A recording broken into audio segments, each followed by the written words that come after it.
Hey folks, welcome to another episode of Cutter One. I'm your host, JJJ, your resident troublemaker, your resident culture warrior. All right, so let's get right into it. All right, this is coming to us from CBR.com, and this is coming to us from Mr. Blake Hawkins. And it is Saruman's power diminished in Lord of the Rings, so why didn't Sauron's? Let me try and resize this just a little bit for you guys. I'm just trying to resize this just a little bit for you guys. Make it a little bit easier for everyone to see and read along with me. There we go. All right. By the end of The Lord of the Rings, Saruman's power was severely diminished, yet Sauron's own power didn't diminish. Here's why. All right. Peter Jackson's The Lord of the Rings adaptation is considered one of the best trilogies of all time, but there was a lot of material that the films left out. Because of the length of Tolkien's source material, there were plenty of things that Jackson simply didn't have room for. Tom Bombadil and Glorfindel were the most well-known cinematic casualties. Most well-known cinematic casualties. Yet one of the most important cuts that Jackson made wasn't a character, it was the Battle of Bywater. The Battle of Bywater happened as Frodo and company were returning from their quest. They found that the Shire had been taken over by Sharky and his evil goons. After the hobbits won the battle, they found out that Sharky was none other than Saruman. The event showed how the quest had changed the hobbits, but it also showed how far Saruman had fallen. But unlike Sauron, Saruman's power was severely diminished, and there was a good reason for it. No one took Saruman's power, he squandered it. Saruman caused plenty of problems during the first two parts of The Lord of the Rings. Even still, Gandalf gave him a chance to repent after the Battle of Helm's Deep. But the traitorous wizard refused. So, Gandalf expelled him from the Order of the Astari. Some fans theorize that Gandalf actually removed Saruman's powers during that interaction, but they would be wrong. Though Gandalf was an emissary from the Valar, he didn't have the authority to remove another Maya's power. Another Maya's power. I don't know why I said it like that. For that matter, the Valar didn't have the authority to remove another Ainor's power. If they had had that authority, they would have stripped Morgoth of his power, rather than going to war with him so many times. So, if Gandalf didn't take Saruman's power, then what happened? He was clearly a shell of himself after his armies were defeated. To understand that, one must understand that Saruman's power wasn't taken, it was squandered. When he arrived in Middle-earth, his power was already curtailed as part of the Valar's mandate to the Astari. Then, when he abandoned his task and began to serve Sauron, his power reserves became a limited supply. Thus, every time that he used his subtle wizardry for evil, like when he forged his own ring of power, he was squandering his power. Why Sauron's power didn't diminish. The concept of a limited supply of power may seem far-fetched, but it's what happened to all evildoers in Middle-earth. Christopher Tolkien's Morgoth's Ring explained that during the Second Age, Sauron was greater than Morgoth was at the end of the First Age. That's because Morgoth had distributed his power to corrupt Middle-earth and create all kinds of evil things. However, if Morgoth and Saruman used up their powers, why didn't Sauron's powers diminish? There were a few reasons why Sauron remained powerful. First off, Morgoth's ring says that he, quote, inherited the corruption of Arda. In other words, he didn't have to use his power to corrupt Middle-earth as Morgoth did. He was free to use his power on other smaller projects like the rings. To be clear, Sauron's powers were diminishing, but he had a lot more natural power than Saruman. It would have taken a while for anyone to notice the effects. Additionally, Sauron bound much of his power into his one ring. Because the ring was bound to Middle-earth, it severely slowed his powers from diminishing. That's why Sauron remained strong while Saruman's power diminished. All right. Well, see, here's my thing. My thing is, if it's the Valar who send the Astari to Middle-earth, right? And they're the ones that put the restrictions on what the Astari could do, i.e., they couldn't directly confront Sauron, right? They could they had to sort of rally the people, right? And that's given as the reason why they're sent as old men, right? They're sort of sent in a way where they're prevented from being at the front, so to speak, right? And leading from the front. They're more to sort of,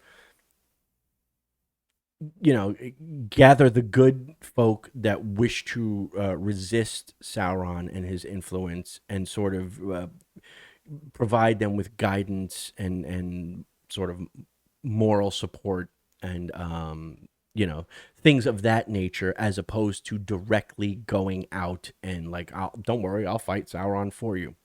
um so my thing has always been that, well, if the Valar could do that, if they could impose that restriction, right, then theoretically they could impose any restriction, right? Why couldn't Manwë strip one of the Astari of their power?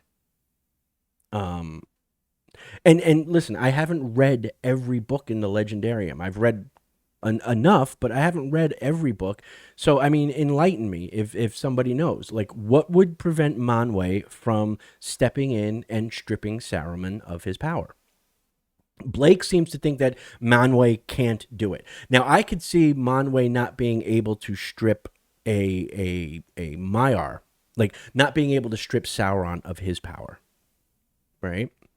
But why couldn't they strip Olorin, Gandalf, or Saruman of theirs, right? Because Saruman and the other Istari have sort of agreed to sort of take on this task that they were initially sent to Middle Earth to do, knowing that there were limitations put on them that are not put on Sauron. Okay, so having said that, clearly the Valar could put limitations on them. The next logical question is, well, why couldn't you just strip them of their power then, right?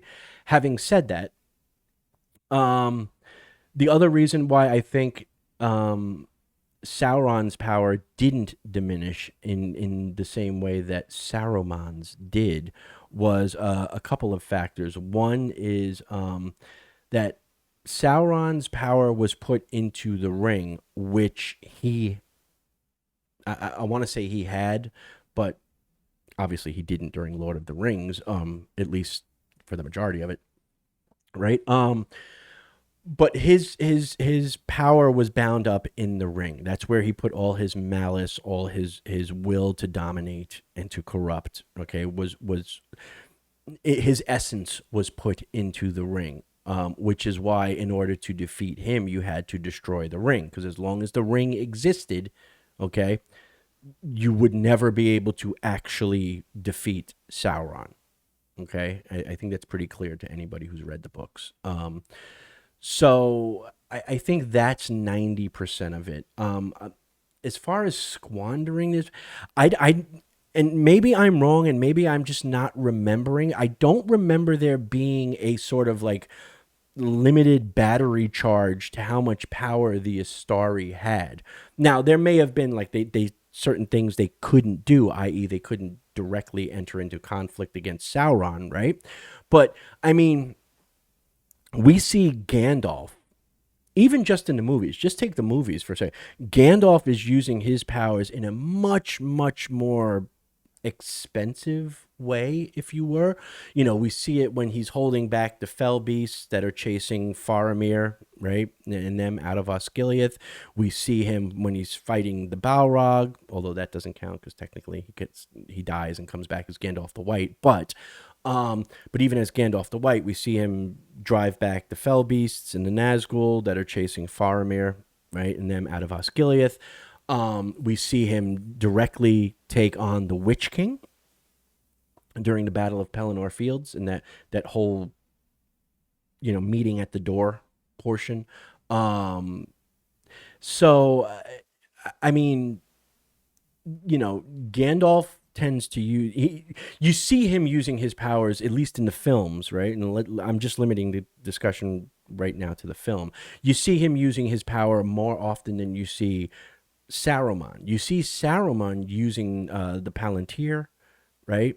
Um, and other than when he battles with Gandalf, where they're both sort of using their powers, you don't really see him using his power that much, right? So it would be interesting, it's a sort of doesn't make a lot of sense to say, well, he had lower and charge left in his batteries. Like I don't know. I don't know.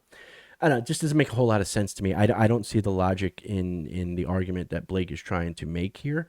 I think Saruman's power being diminished directly had to do with the fact that he violated his orders, so to speak, as an Astari, and there was a consequence to that. And because of that, initially he violated his orders as an Astari, and he was sort of leaning towards Sauron. But then eventually it becomes known that, he's sort of trying to double cross everybody. He's not fully on board with Sauron. He's not on board with the Astari and their mission. He's sort of out for himself. And I think ultimately there is no source for him to draw any more power from, and that's ultimately what does it. Whereas Sauron poured his power into the ring, which is why the ring needed to be destroyed from the get-go. But that's just my take. I could be oversimplifying it. I'm tired. What do I know? Anyway, let me know what you guys think down in the comments section below. Do you think that Saruman's power diminished because he was no longer getting shipments of long bottom leaf from the Shire?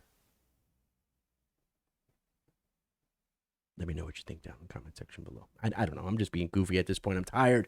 Yeah, let me know what you think. Let me know why you think Saruman, his powers diminished, versus Sauron's, who didn't seem to diminish quite as much, versus Gandalf's, who didn't seem to diminish at all.